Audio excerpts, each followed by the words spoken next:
Hey, congrats to Bobby Labonte being nominated to the NASCAR Hall of Fame.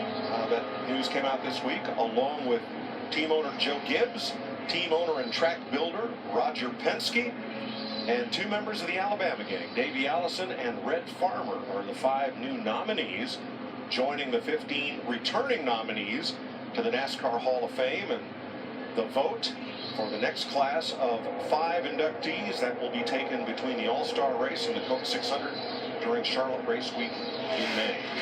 Well, I certainly spent a lot of time throughout my career racing with Bobby Labonte and other names that you mentioned, but certainly Bobby, what a great guy, great family.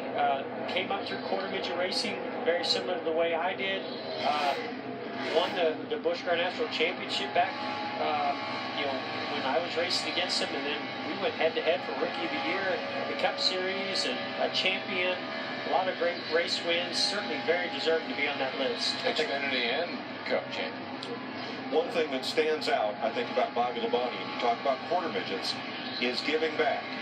He built a quarter midget track, and it's one of the show places of that side of the sport, right off Interstate 85 in Salisbury, North Carolina. I'm very aware of it. It's cost me some money because I have a couple quarter midgets for my kids. It is a beautiful place, and if you want to get your kids into racing, maybe be a future NASCAR star, I highly recommend not just quarter midget racing at that particular track, which is one of the nicest ones, and thankful to Bobby and a few other NASCAR personalities that helped make that happen, and others, but highly recommend quarter midget racing. It's a great way to get started. I raced with Red. I was a kid, and Red Farmer was old when I was a kid.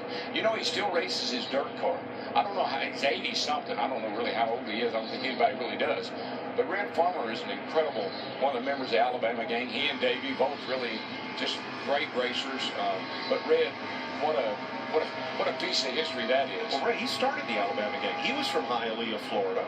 Like the Allison brothers, Bobby and Donnie, convinced them to come up to Birmingham and run Birmingham, Nashville, all those tracks up there. Kevin Carter's coming to pit road. We saw the engineers standing there making notes on the timing and scoring for pit road.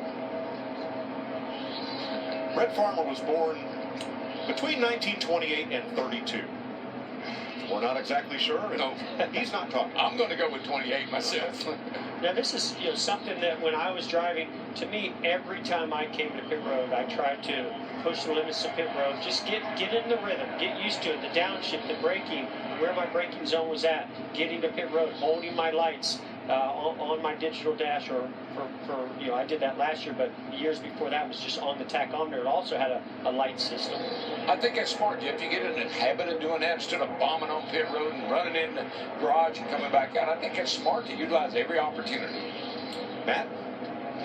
Mike, you had a great shot of Billy Keebler from Saline, Michigan, the team engineer. He was taking a picture of Harvick's time down pit road. The car had been free down at 1 and 2, and they adjusted their pit road speed. Also, Harvick wants the team to adjust one of the pages on his digital dash concerning the tax. So, great opportunity this session to work on the small things.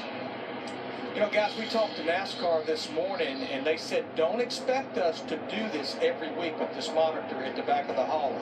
They will do it in 2 more weeks at Auto Club Speedway, because that's about the final track that we'll be going to where they've added segments on pit road. But he said, do not expect this every week. And I would have to say, why? That's exactly what I would ask. I didn't get that deep into the conversation. We got to meet in the morning. A long time ago, they told me to never ask why. That was a long time ago. And now you have this job, and things are different. That's right. My job to ask why.